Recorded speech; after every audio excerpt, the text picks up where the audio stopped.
You're listening to the latest dose of Bipolar Recorder. This podcast may cause dizziness and blurred vision. Enjoy.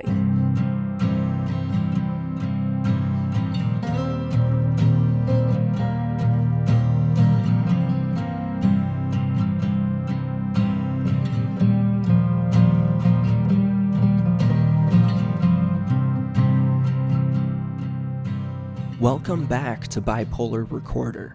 My name is Hunter Keegan. Thank you for joining me.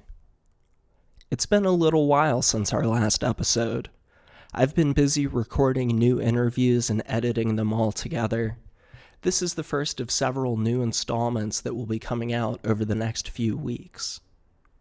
To get on topic though, it's not every day that you get the opportunity to speak with a full-time artist who also openly discusses their experiences with serious mental illness. I recently met a man named David Parkin. David is an artist who lives in the United Kingdom and who works on many different projects related to mental health. He has produced and directed theatrical performances, created musicals, concept albums, and even written books that explore various facets of mental illness. As you might be able to imagine, David has bipolar disorder. He experienced his first major depressive episode when he was 19, but didn't experience a full manic episode until he was 38 years old. Remember that, interestingly, if a person experiences even just one manic episode, they meet the diagnostic criteria for bipolar type 1. For some bipolar people, mood episodes occur rarely, with periods of months or even years of stability in between. As I always like to say, it's not the old laughing 1 minute, crying the next stereotype when it comes to bipolar disorder. Anyhow, in this installment of Bipolar Recorder, we talk about how David came to receive his diagnosis, got sectioned in a psychiatric ward for 4 months, and then we move on to discuss his latest works of art and how he is using them as a form of self-care and healing. This conversation is pretty light, at least relative to some of our other episodes lately, but there is a bit of discussion about a suicide attempt that left David badly injured. It's nothing graphic, we just have some general discussion about that subject matter, and it might be a little uncomfortable for some people, so I just wanted to provide that content warning. Now, let's listen to David's story.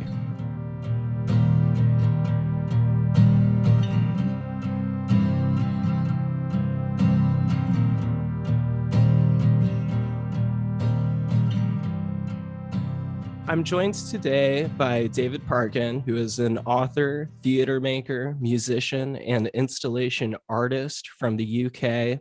So excited to have you on today. He is a man who lives with bipolar disorder, and we're here to talk all about him living with that condition and, of course, the art and creative projects that he works on. So, David, let's just turn it over to you for a second. What is your formal diagnosis? How old were you when you were diagnosed? And who are you as a person? Okay, so I'm not 100% sure what my formal diagnosis is. I think it's bipolar 2. Maybe you can help me, because I think you're a lot more clued onto this. So, like, generally on a day-to-day level, I'm fairly good. I'm fairly smooth. With little bits of depression and anxiety, sleeping sometimes, but then like there might come every 5 years, I'll have a big sort of I've only been up once, so I've had 3 or 4 sort of big clinical depressions, and I've been up once. Does that sound like bipolar 2? Well, I'm not a doctor, but it could describe bipolar disorder for sure. Bipolar type 2 is marked by hypomania, but not full manic episodes. Have you ever had a full manic episode before? Yeah, I think so. I So think so. that would most likely be bipolar type 1 if you've been diagnosed as having had a full manic episode. For bipolar type 1, the presence of a full manic episode is what characterizes that type of bipolar disorder.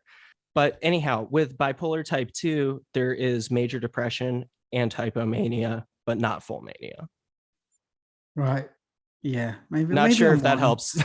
Maybe I'm two. I don't know. I'm bipolar. I've gone up and down, but just every few years or something. Yeah, that's what it's like for me too. My last manic episode was about, so I have bipolar type 1, and my last manic episode was in about 2015. I had a major depressive episode that was really bad in about 2018 or 2017. And since then, I've been relatively stable. You know, I've had periods of hypomania, periods of mild depression. But does that sound relatable to you? Is that pretty much what your experience has been? You sound like me, sort of. So how old were you when you first started thinking, you know, maybe I have bipolar, or when did you receive a diagnosis? I've okay. So in my life, up until 38, I'd only had really big depressive episodes, maybe about 3 or 4. So I was diagnosed as a depressive, I guess, and I was on antidepressants for that. But yeah, in 2015, I went up dramatically, and ended up getting sectioned. Do you want to hear about the kind of how that happened? Oh, for sure. Walk me through it. I think these stories are always so interesting. Okay. Well, as I said, I've only had big downs.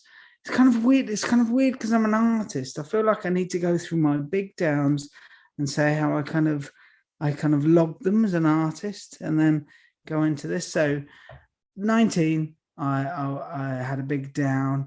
Relationship entered. I was at university, and I did a lot of, I smoked a lot of weed, and I did a lot of, I mucked around with drugs. Nothing heavy, but E-speed, LSD, that kind of thing.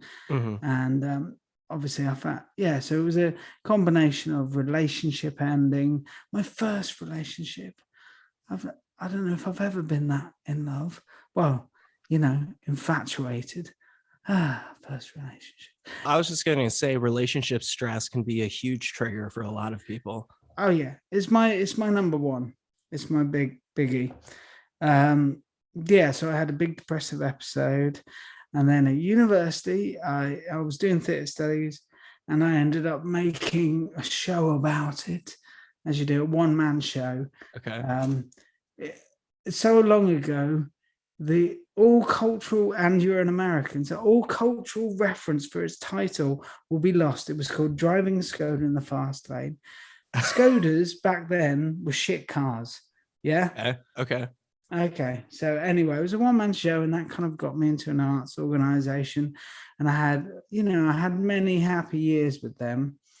And then in 2009, I had a big down again, and I sort of, by that, when I recovered from that, I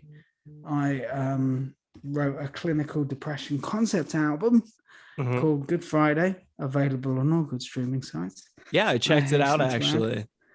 You like? Yeah, huh? I listened to it. It's very interesting. It's so concept album about depression and about working through that. It incorporates a lot of dark comedy into it. I noticed it reminded me a little bit of Monty Python. I was hearing like some Monty Python influence, maybe a little bit of Beatles influence even. Really interesting piece of work. Yeah, I mean, you talk about the funny stuff. I guess like I do try to weave humor through it. So I get in the first song, Crawley, where I go.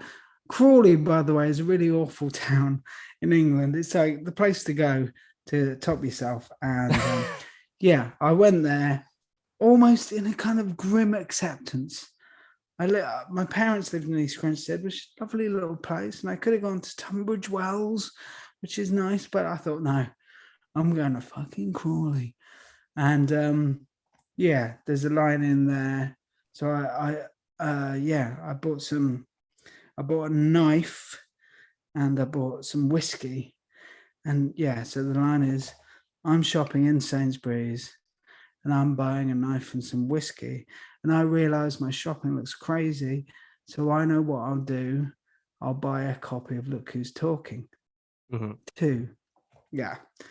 And my favorite funny line in that is in Killing Spree, which is a funny song. Yeah. My dreams are, this is trying to describe when I just got on, said Tyler Brown. My dreams are a joke. My life is pathetic. I'm on so many drugs. My cock feels prosthetic. Yeah, I laughed at that line too. Yeah, I was a good like, line. yeah. I was like, I've been there. I get that. So that was actually a song about bad side effects from medication. Had you been on a lot of medication before, or was what did you say the name of it was? Citalopram. This was a antidepressant when I was deemed to be a depressive. I hadn't really, by then I'd not really been on many drugs. I'd only been on antidepressants. Mm-hmm. Yeah, so the more drugs didn't really start till later. Anyway, well, yeah, so 2009, then 2010, where I had a major depressive episode and jumped off a fucking roof. Wow. Yeah, you can't say jumped off a roof without putting fucking in the middle, I find. Of course not. Yeah, so yeah, and I got a brain injury from that. And I guess I'm just going through everything. I'll get to where we're going, but the weird thing was about that experience was when I came around in hospital, I was I'm doing speech mark fingers. I was suffering from euphoria.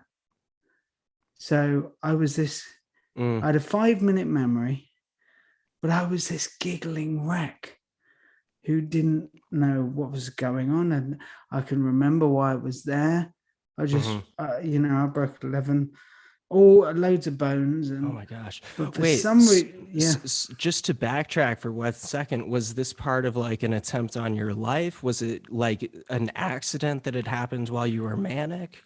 No. This is 2010. This is before I've gone manic at all. Okay. So this is, school, university, 2009, 2010, both big depressive episodes. This was, I can't remember anything. Probably because I might have landed on my head, but yeah, I was in a private mental health institute, and I was only there for like 2 weeks or something. I can't remember anything about going in, really. But yeah, I assume I jumped off the roof willingly. So I kind of, talking about artistically, I ended up writing a memoir about that. And actually, recovering from that brain injury, because I was suffering from euphoria, I kind of felt new, it was actually a beautiful experience. Like learning how to swim again when you're kind of old enough to appreciate it is a beautiful thing. But we can come back to those later. How did I get my first diagnosis of bipolar? Returning to the initial question, in 2015, which is about 7 years ago. Yeah, it is 7 years ago. Yeah, so a relationship ended again. You might be noticing a theme here. And I was drinking a lot at the time. So a relationship ended. And yeah, she said, you're drinking too much. Why don't you try a month off the booze? And I went, right, well. And I did a month off the booze. Well, yeah. And then at some point along that line, I decided to come off my drugs. Now, by that point, I had been put on a little bit of Seroquel, quetiapine. Mm-hmm. So I think maybe like a doctor somewhere along the line had probably gone, might be a bit bipolar. I can't remember. But I was on antidepressants and quetiapine, which is an antipsychotic, sort of used as mood stabilizer as well. So I came off of all of them. And yeah, my mood kind of started becoming, I started becoming elevated.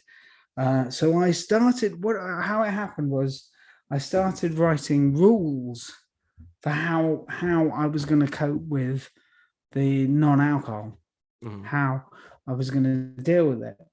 But these rules kind of grew and grew about how I was going to live my life. And, I'll read them back, and some of them, they're quite good, walking everywhere, be nice to the homeless. Yeah, and I started living by these rules kind of religiously. And then, yeah, I became quite, I don't know, I was just me, but more. And somewhere along the line in there, I wasn't sleeping, and I sort of took an overdose. It wasn't an overdose.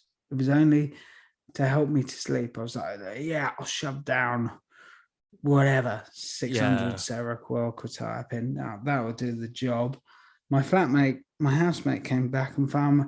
Fortunately, he left his daughter downstairs, found me naked with the bath running. Oh no. And I was in hospital for only 3 or 4 days. And that, I don't know, and that was a kind of, I don't really remember that much. I just remember being off my face a bit. And I stumbled across this faith room. That's what I remember. And this faith room seeming so sort of odd and magical to me. But yeah, and then I went back to kind of living in my house.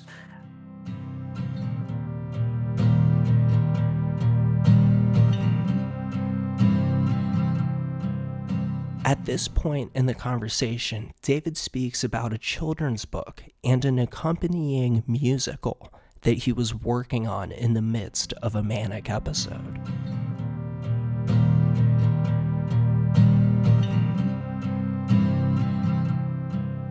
I was working on at the time, so I've written a kid's book, The Nose That Nobody Picked, available on Amazon. Anyway, and I was turning it into a musical. And I started, I was working and I was doing the finishing, retouching up the book. And I started like working a lot, really hard on it. And yeah, and then we did this, we were recording the musical, and I kind of approached it like, now, his name's Wilson, the leader of the Beach Boys. You're probably too young. Brian Wilson. What was his name? Brian Wilson. Brian Wilson. Yeah. I kind of approached it like Brian Wilson, this recording of a kids musical. Brian Wilson sort of famously filled up a studio with sand. So I was like, right, we've got to do it in real time. And, I want you to walk across the room without shoes. And, I was being extremely sort of erratic. Just firing on all cylinders. Yeah. You're like, and when I was doing that, the cast were there, and the onstage musician he was really going with it. He was like, yeah, dude, I'll I don't know, do what you want me to. But the girl who was playing the main character was just like, I don't know what's going on. I'm going home. You're really pissing me off. Wow. So is that, and then I started handing out the rules. And at some point, my parents came up to Leicester, which was where I was living, because I was being weird and I was getting them, and we were printing all these rules, and they were sort of the rules about not drinking. The rules. Well, they started off with not drinking, but they gradually sort of built and built. So then there were rules about when I was going to take the kids' musical, The Nose That Nobody Picked, to the West End. There were rules about that going, it's we will never do merchandise and okay. And if it gets made into a movie, I'd like Pixar to do it. Really planning ahead there. Yeah. I had, I was the Delusions of Grandeur were already in, and I was convinced it was it is a little bit, but I was convinced it was an agnostic parable that was going to save the world. So, through the children's book and the musical based around it, this was going to be a paradigm shift for the world around us. Yeah, exactly. So taxi drivers would drive me home and say, "Oh, how are you? How's it going? How's your day been, mate?" I go, "It's great. I'm writing an agnostic parable that's going to change the world."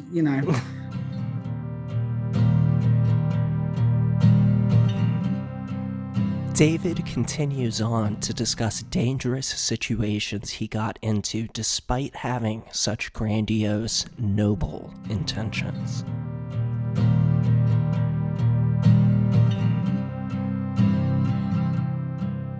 And I was putting, these are the flashpoints. I was putting myself in a position where I was more vulnerable. And so there's 2 points that kind of involve the homeless, really. First up, I was out one night and I saw these guys being a dick to this homeless guy. Mm-hmm. And there were 3 or 4 of them, quite large, quite pissed. For the listeners, I'm 5'5" and look like a 45 ginger cherub, maybe. But I'd learned, for some reason, I'd been to self-defense, and I'd learned this one thing, which is you just put your hand out in front of you with a flat palm, and you put it on their solar plexus and just say, "Stay back." And these guys were being horrible to this homeless person. I kind of stood up to them quite vehemently, and I was like a hair's breadth away from getting a kicking. Mm-hmm. But I did that. Put your hand out. Never did. I kind of did my hand to his solar plex, and this guy kind of went, "Oh," he just kind of looked really freaked out by it. So yeah, I narrowly avoided the kicking.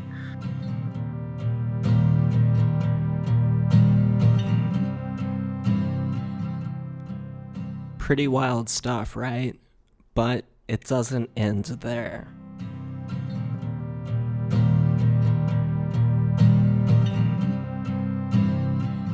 One night there was this homeless guy, and he was busking, and he wasn't getting anything.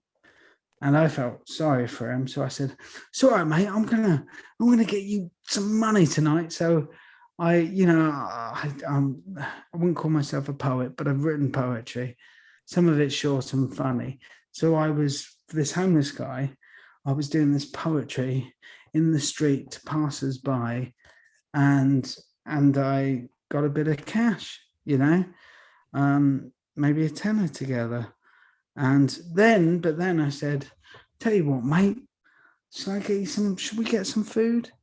And I went to the Chinese, and of course I left my bag with my laptop, my coat with my phone, with this guy. Oh no.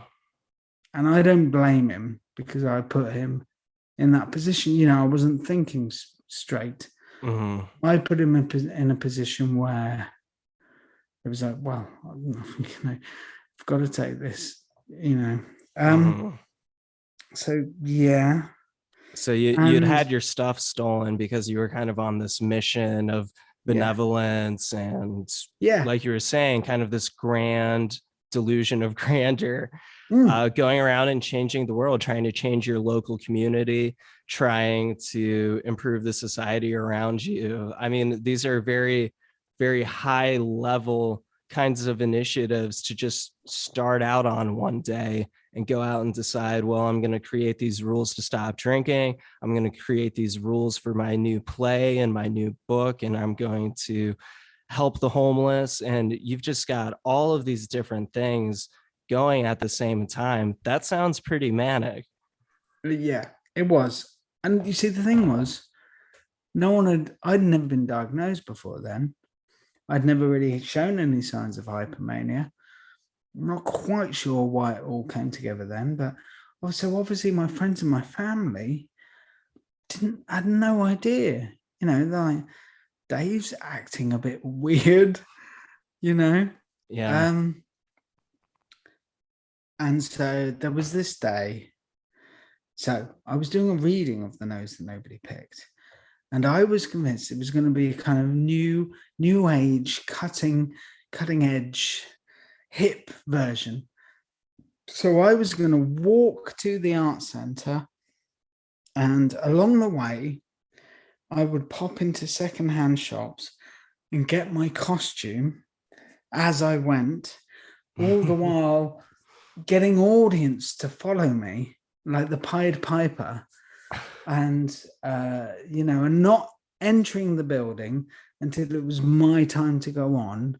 And I had this idea of, like, for a kids show, for a kids reading, I had this idea of like blowing smoke-filled bubbles with my vape, just walking in. Yeah, that's age appropriate. Yeah, yeah. So a member of the art center, my parents and my friends, I remember they were in this room, and they were all sort of going, okay, well, we'll get this art center guy to come along. And he came along and he listened to me, and then he went away. And then I phoned the art center for some reason, and they said, yeah, that's not happening today Oh, wow.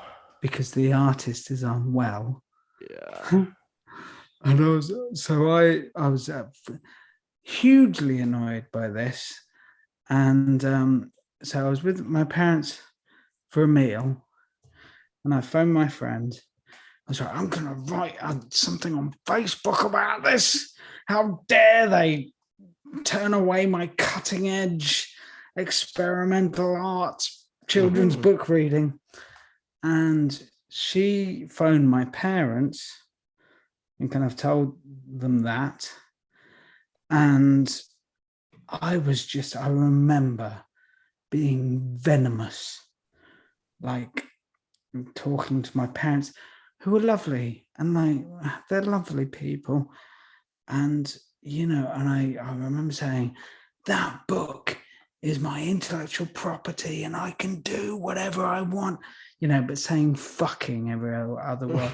That fucking book is my fucking intellectual property. I can do what the fuck I want with it. I remember shouting at my dad this, and I am looking a bit scared. And then I had a scuffle with my dad, which is, he's an old guy. He's a lovely, sweet old guy. And then I was convinced I wanted to go home with a bottle of wine and drink it as I went. And they said, we'll get you a taxi. But of course, the taxi didn't go home. It went to the local hospital. Yeah. Yeah, and then that night, I had to wait for ages, and I then eventually met I don't know, in England, in America, but this is what happens in England. You're met by two psychiatrists and a social worker who interview you and say, yes, okay, well, you need to be sectioned, or you at least need to go to the hospital. Yeah, no, they can section you. Yeah. And the big thing just because the terminology is a little bit different in the United States, but what does being sectioned mean exactly? Is that like an involuntary psych hold? Yeah. Okay, got it. So the shortest section, the normal section, is a month, 24 days or something. Yeah. And of course, being on a bipolar high, they say to you, well, do you want to come in voluntary? You know, and you go, no, I'm fucking fine. And then because you're so confident that you're fine and you're firing on all cylinders, they have to then section you. I mean, the theory being, if you show quick recovery, they can let you out before the 24 days. But the idea is, there's you can be, I think it's you're sectioned for a month. But I ended up in there for 4 months. Wow. Why so long? I refused my medication for a long time. And I just think I was on such a manic experience. It took a long time for me to go, hang on. Yeah, maybe. You know, they were telling me I was bipolar. I was like, I'm a depressive. I've been depressed. I'm fine. I'm mentally positive. I don't know. And then, I mean, the big change for me is when the inevitable dip came. I was a bit like, oh, okay.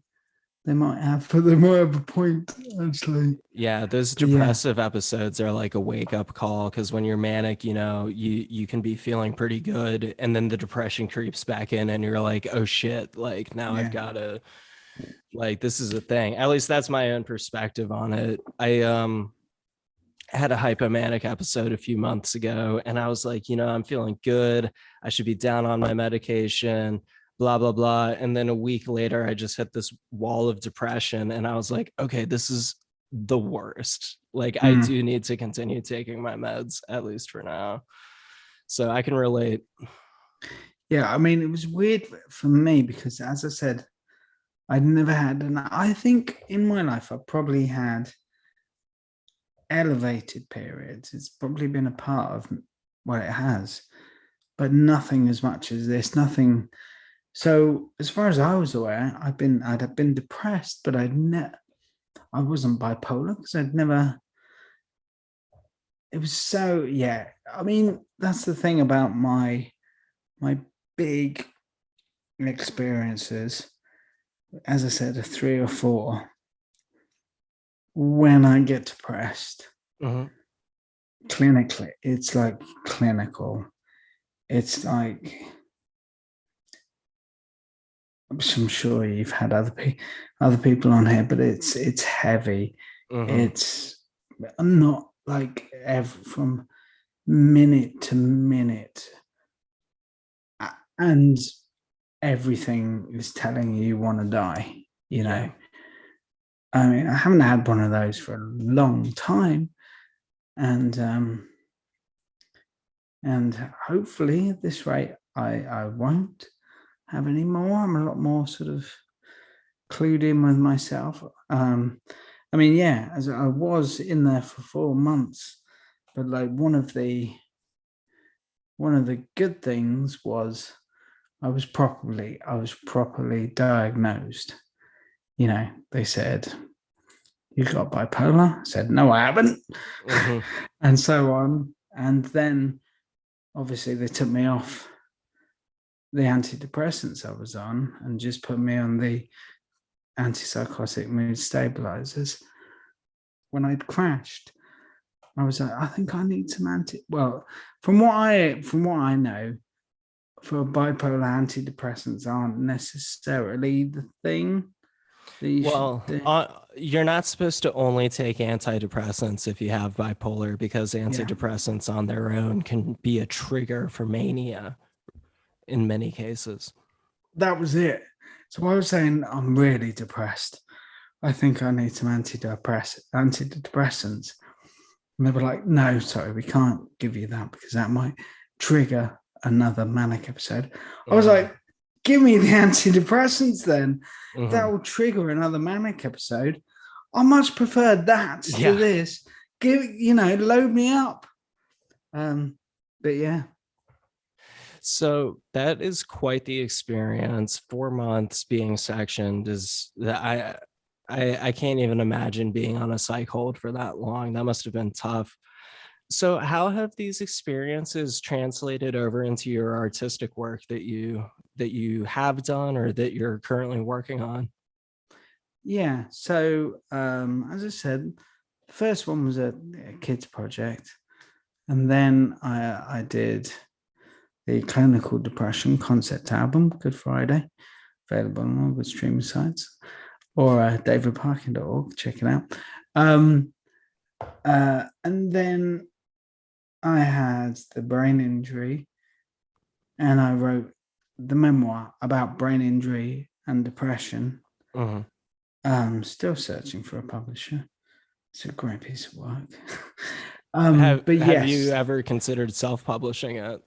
Well, I self-published Nose book, The Nose That Nobody Picked, so I could sell it at the gigs, and I did quite well with that. But with this, I don't know. I've got a kind of hankering to be properly published. Yeah, you want to do it through the traditional channels this time. Yeah, I get that.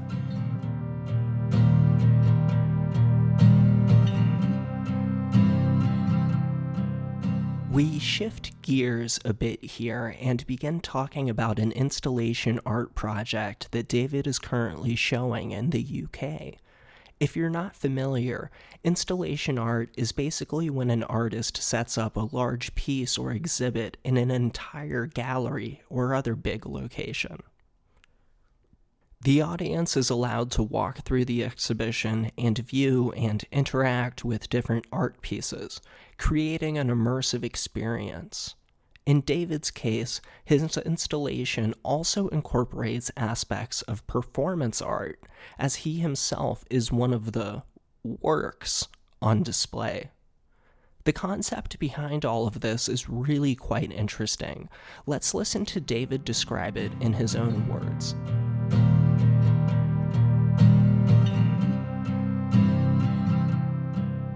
So the last thing I've been working on is an installation called David Parkin's Delusions of Grandeur. That's an installation. It's weird for me to do an installation. The arts company I used to be in used to do them, and it just kind of happened that there was this festival happening, which was very cool. And he said, hey, we've got this room in a gallery. Do you want to do something? And I'm more performative, or I was, but I was just recovering from coming out of my 4-month stay at the NHS's pleasure. And I said, so it was a gallery, and I just said, I'll do an installation. Where it all started was, so when I was in there, I was put in seclusion, which solitary confinement, when you were sectioned. Room. Yeah, but seclusion, if you kick off, there's a room that they put you in that's no stimuli. Do you have this in America? You do, surely. I've never personally been in one, but I know that they exist. Yeah, so I this place it was an outrage to me. I think is inhumane. Yeah, it's fucked up, because if you're manic and you have no stimulus, it's like your brain is nothing but stimulus, and you need something to like focus on to kind of like bring it back down. Putting someone into a static void like that is not going to be helpful. No. So I mean, it's interesting what I did. So in there, at least in England, they take everything off you. You belt, anything like that. And but they do give you this weird cardboard toilet thing where you can have a shit if you want to and squat down. And I discovered in my pocket a pen lid. So there were all these little dips and stuff with this cardboard toilet thing. I ended up playing a game I devised myself called Potty Pen Lid Netball. And I was like, through this pen lid and which compartment I got in, dip I got it in, I got different points. So I ended up cooling myself down with something very low, like a game of Tetris. Yeah, like low stress, kind of just, this is what I'm doing. Yeah. Just going to focus on this. And it's kind of a self-soothing sort of activity. Yeah, which wasn't available to me in there. I asked the nurse, can I have a book? And the nurse in question knew there was no way I was going to try and eat this book or cut myself with paper cuts or whatever. But anyway, he didn't give me a book anyway. So I thought it was inhumane. I can see if someone is having a psychotic episode, how that might work. But for me, this one size fits all, it didn't work. So I drew up these plans. I had this mad doggy notebook, and I drew up these plans for this alternative seclusion, which has like clouds on the wall, nature sounds playing. It's very nice. And there's kids' books and self-help and books and religious texts and Play-Doh. Do you have Play-Doh in America? Of course, yeah. Yeah, because I figured you can't top yourself with Play-Doh. No. So, So the original impetus behind the installation was like, I'll tell you what, I'll build this room, this alternative seclusion, I'll build it myself. Okay. So that is in the installation. There's a lot of text boards that take you through moments on the ward, and there's you can listen to interviews with my friends and family about supporting me, and there's another corner anyway. But what is nice is the installation, David Parkin's Delusions of Grandeur, is on a Bethlem Museum of the Mind. I mean, in England at the moment, it's on till the 22nd of July. If anyone's listening in England, Bethlem Museum of the Mind, which is in Beckenham. Now, Bethlem Museum of the Mind is the old Bedlam. Bedlam in England, it's kind of twofold. The word means bedlam, madness, craziness.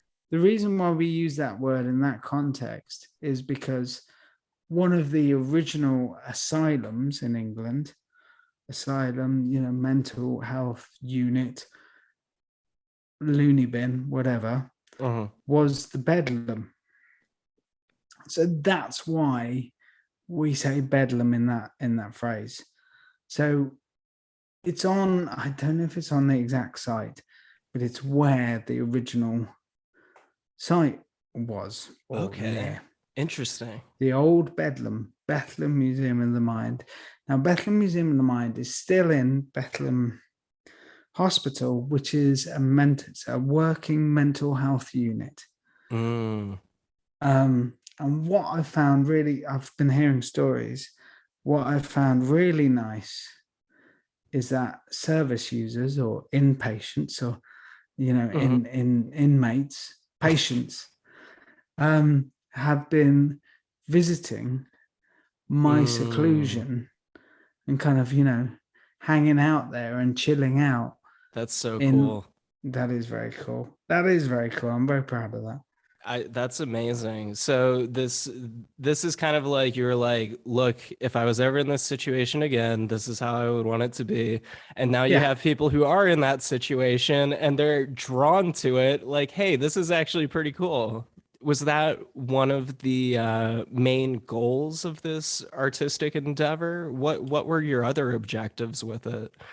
Um, well, in a way, sectioning, I feel. Sectioning, what do you call it in America? Well, in America, so I'm from the state of Virginia, and in Virginia there's voluntary, involuntary, and then there's a civil commitment, which is what I was on, was a civil commitment, which is similar to what you described. I was brought to a psychiatric hospital actually by police. And then I had to do the intake thing with the psychiatrists and social workers. And then I actually had to meet with a lawyer and a judge. So the process is different and it varies from state to state. They don't call it sectioning usually over here though. But yeah, you can certainly be involuntarily hospitalized if you're deemed to be a danger to yourself or Yeah. others, you know. That was the key thing with me though. I was on a bipolar high, and I did look into it, and it says, "Are you a danger to yourself and others?" Mhm. I'm like, "What the? I'm not a fucking danger to anyone. Yeah. I'm really happy. What are you talking about?" Mhm. But anyway, yeah, I feel that it feels like one of the last sort of taboos a little bit, especially in England. Like I've done it.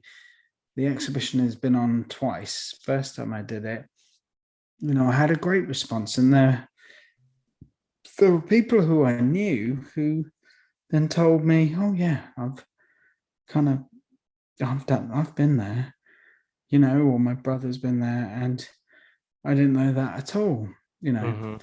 Um, so yeah, it feels like a bit of a taboo, and people don't really talk about it.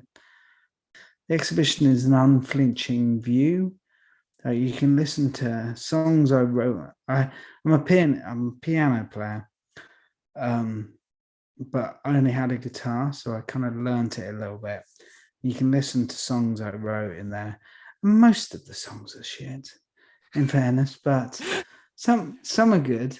Hey, we're all our own worst critic, you know. Well, I have played one or two of them live since, and they work. They're okay. You can also, when I did crash, I ended up writing Stream of Consciousness in a big black book, and you can listen to that, which is someone kind of looking for meaning, looking for a reason to carry on, really. So just kind of free form stream of consciousness writing that you would Yeah. use as a coping strategy when you were depressed. Yeah, I did. Yeah. But I guess the main thing, one of the main things was I did these text boards that run, which are only a page long, and they talk about weird moments on the ward, from falling madly in love with a fellow inmate, Right. to getting punched, to escaping to the champagne bar, and that really connected with people. So you have a really diverse background. I mean, in theater, in music, as an author. When you have new ideas for projects, is there a way that you select a particular medium, or does it just happen very organically? Well, that's interesting because I am a bit of a jack of all trades. The medium normally suggests itself. So the album, when I recovered, so the clinical depression concept album, Good Friday, as I recovered, I got a piano, and a friend showed me chords, and basically that's all the album is. It's 3 chords with me. I'm a good lyricist, and I can vaguely structure a song. So in that case, I should do an album about it. I felt myself drawn to it, And then the memoir about recovery, the memoir about brain injury and depression.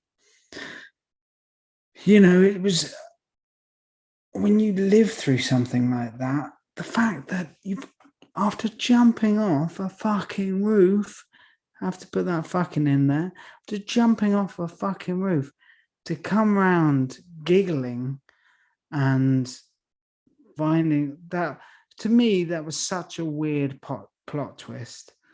Such a beautiful, it was a beautiful thing to live through.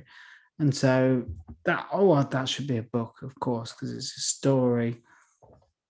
But actually the exhibition, for once, the kind of someone came to me with the idea of doing something in an art gallery, and that's where it came from. But I think I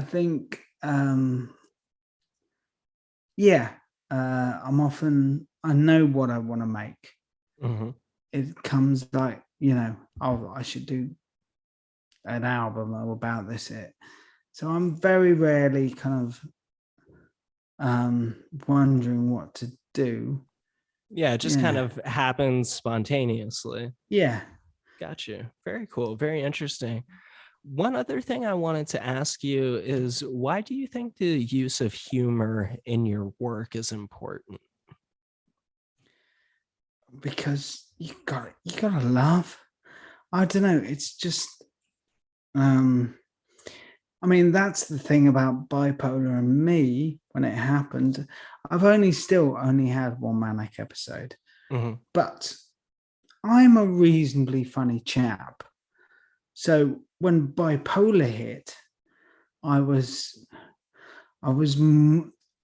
you're like yourself, but more.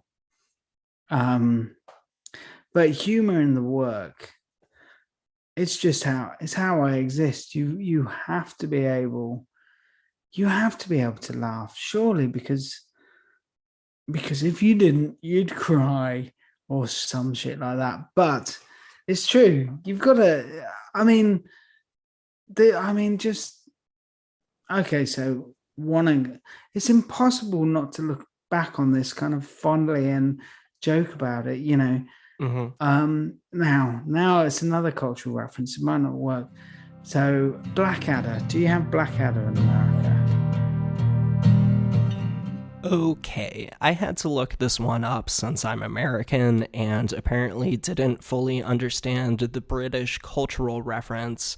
Blackadder was a very popular British television series from the 1980s. Just clarifying that for anyone else who missed the memo. Let's continue.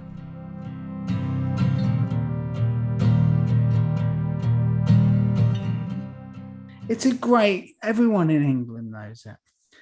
So one of them is set in World War One. And Blackadder, who's a slithering, kind of cheating, cowardly bastard, is trying to get out of going over the top. So he pretends to be mad. The idea being, you're mad, you don't have to go. And how he does this is he puts a pair of underpants on his head and sticks 2 pencils up his nose. So, and in England, it's a group cultural memory. Okay. We all remember this, or people of a certain age. So I went into a ward meeting. Do you have ward meetings in America? A ward meeting. Would that be like a group therapy session of some kind? No, it's when you meet kind of like your psychiatrist, training the nurse. You meet all the. Oh no, man. We at the hospital I was at, they didn't do that. They just threw me in there and were like, okay, figure it out. We'll see you around. We'll be keeping an eye on you, but we're not going to tell you who we are. And I was like, all right, well, that's pretty creepy, but I guess that's where we're at.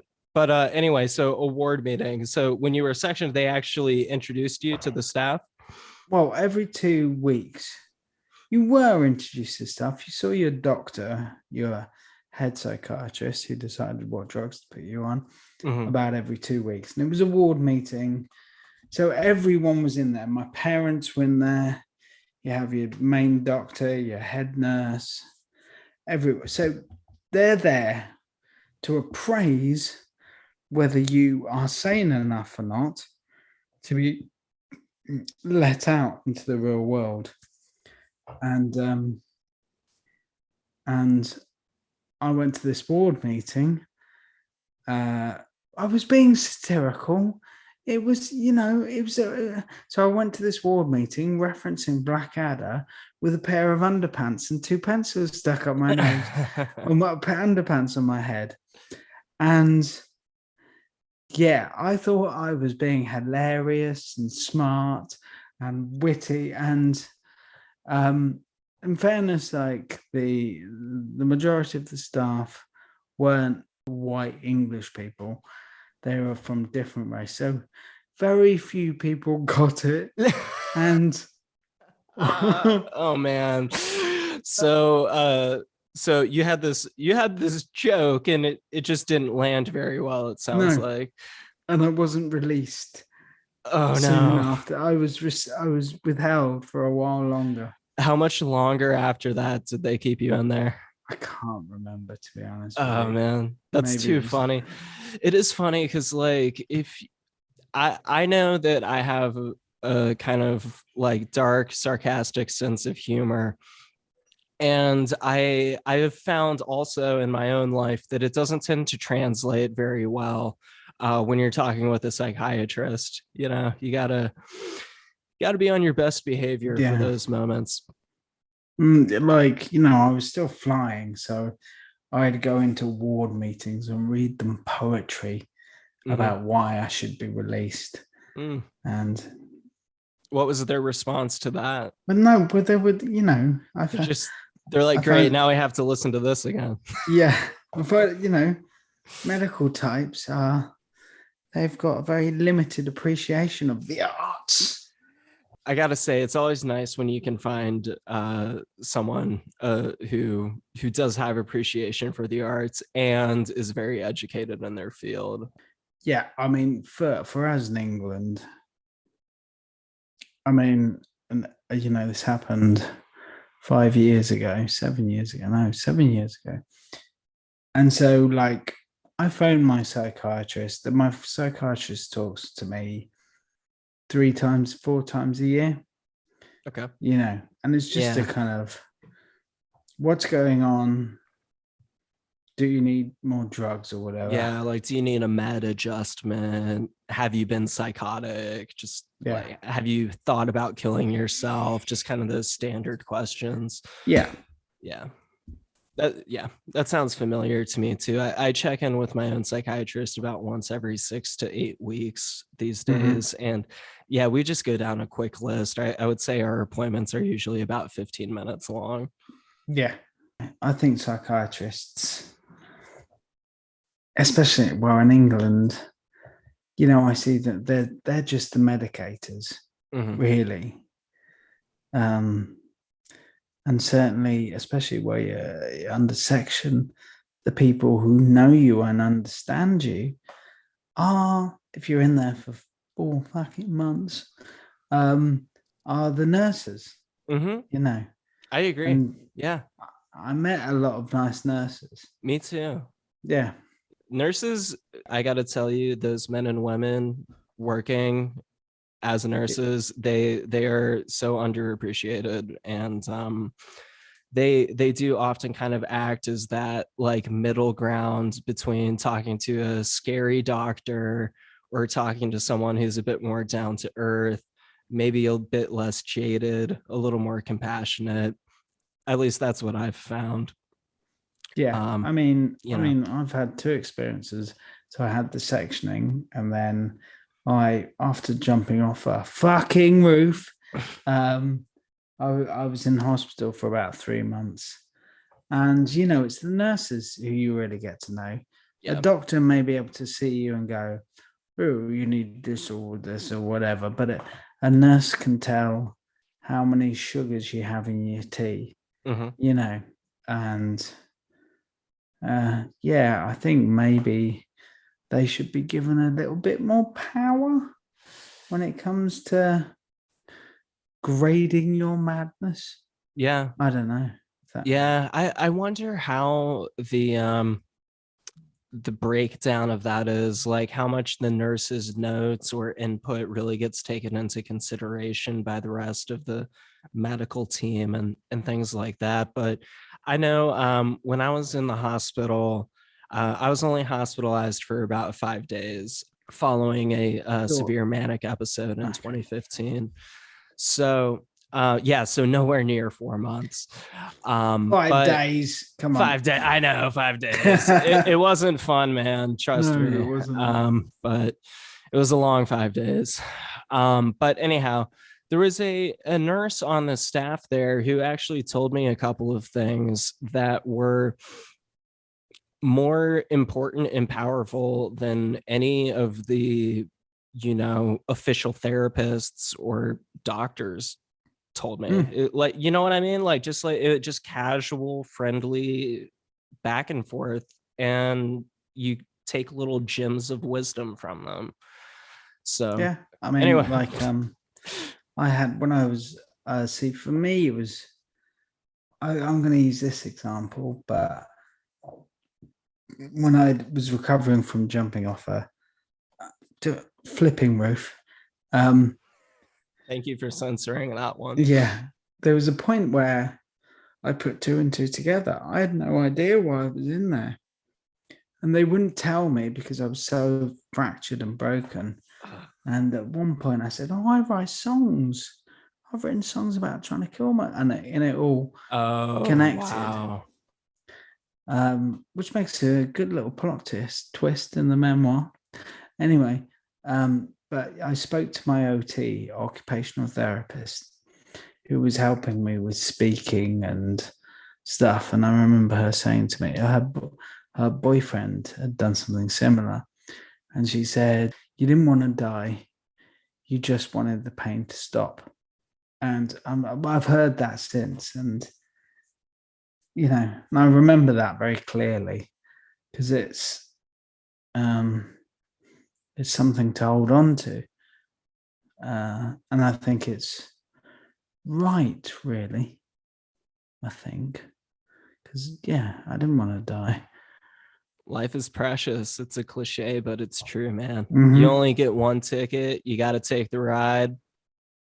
Make sure that ride is a one that thrives, a one that moves you, that's positive and helps change the world in a productive way. Just one more thing I wanted to ask you, which is, do you have any pieces of advice of your own for anybody who may be listening, anyone living with mental illness, any friends or family members, or anyone in the community? I mean, I suppose this I suppose this is the only real piece of advice that I can give. If you do have artistic leanings, then for me, making art out of something so painful, so horrible, has been it's therapeutic, and you're able, for me at least, you're able to take something so painful and so mad and so off the wall, and you're able to give it a start, a middle, and an end. And I don't know whether this was particularly healthy. Well, no, I think it was. But you were able to go, okay, there we go. That's that depression. And I've dealt with it, so like Good Friday, the clinical depression concept album, available on all good streaming sites. Just search David Parkin and Good Friday. But that starts with a suicide attempt. And in it you go through all the journey. The first half is very tough, and it takes you from panic to despair. For me, at least when I was going through that, I was very tense and very, very stressed at the start. And then a kind of just despair set in. And then, there's a song called Day at a Time where you're beginning to start recuperating yourself and you take a day at a time. And there's a song about my piano and how wonderful it was for me to be able to write songs about what I've been through. What's the line? So this is a line from Ernest, my song about my piano. My Ernest, he's called. He's a Hemingway piano. So I'm so original. Anyway, so I remember the first song I ever wrote. It was loosely based on a sad note, a suicide note. The lights were dim. I was singing to Morrissey. I must have looked quite grim because she said to me, "You've made a ghost of yourself, just you and no one else." I remember the first song I ever wrote. It was loosely based on a sad note. And when I sang it, I let that ghost go. I exercised him on my piano.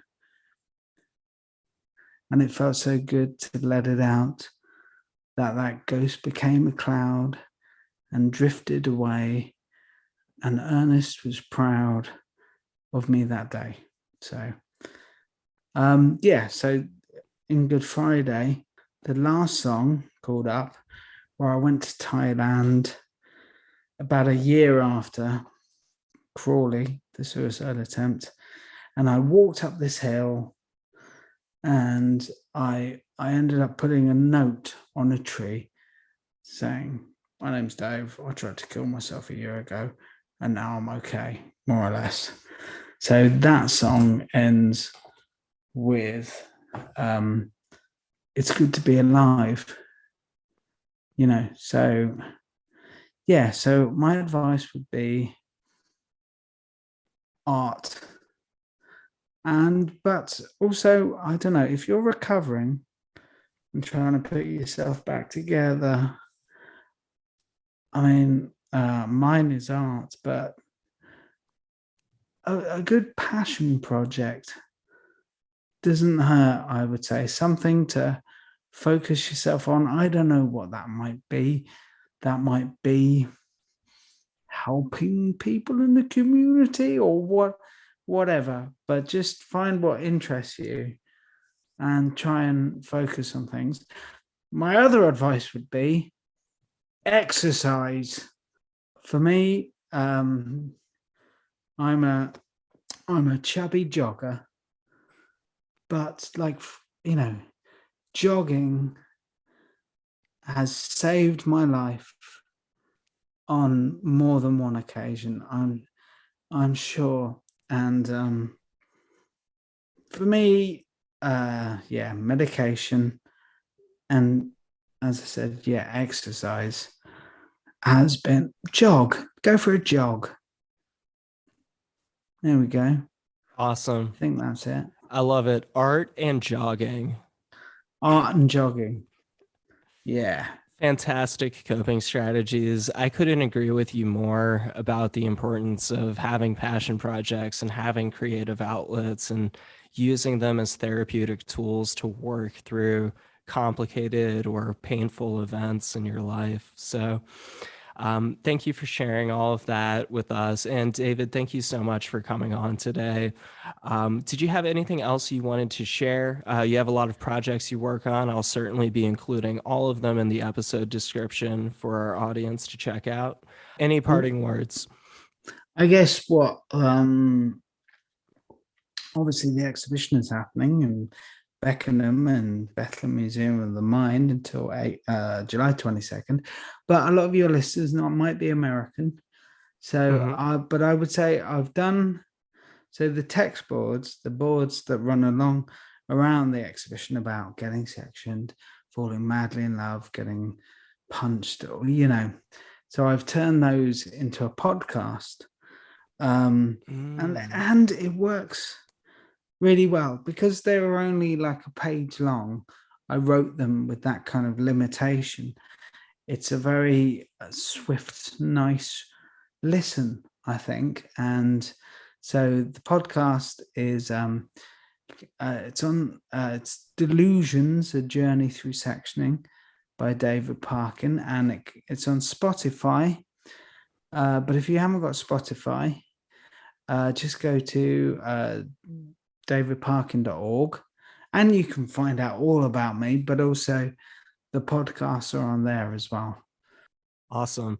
Well, thank you again. And it's just been an absolute pleasure having you on. It has. And like, I'm Hunter. I think it's a really good thing what you're doing. So keep up the good work. Thank you so much. And it wouldn't be possible without great people like you coming on to share their stories. So it's a group effort and I really appreciate that. Thank you. Okay. Cheerio.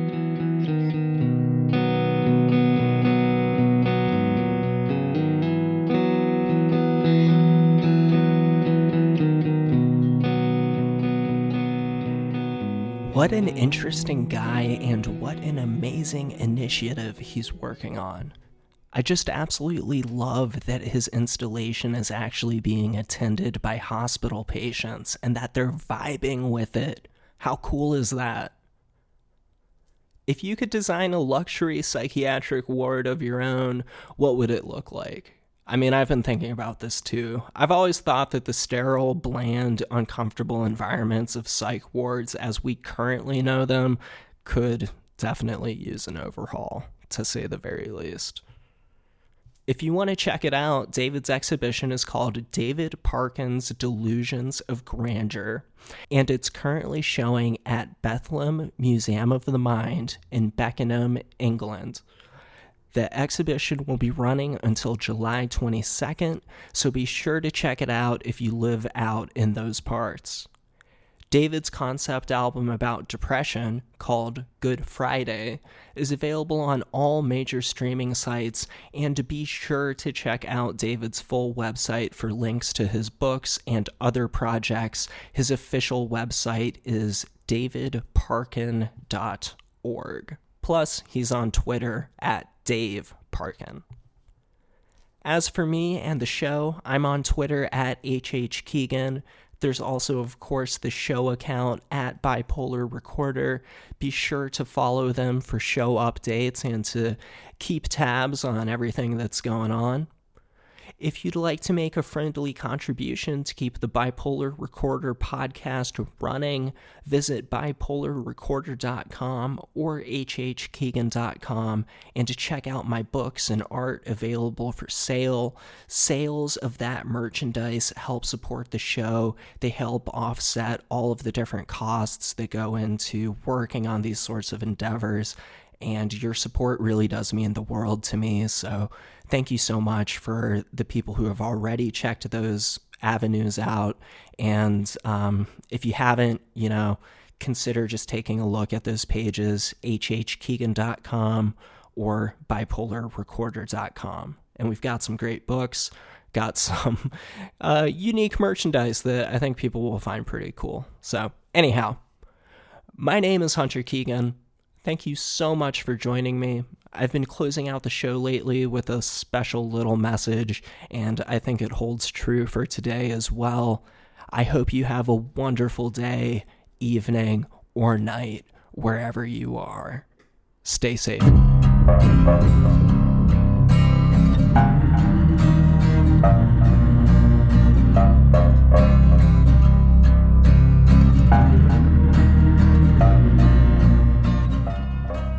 Bipolar Recorder is a listener-supported show.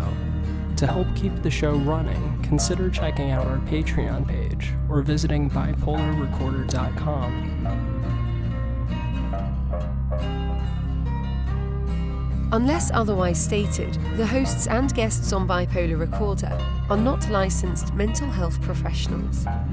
Bipolar Recorder is not a substitute for therapy or professional medical intervention. If you are having a mental health crisis, please contact your local emergency services.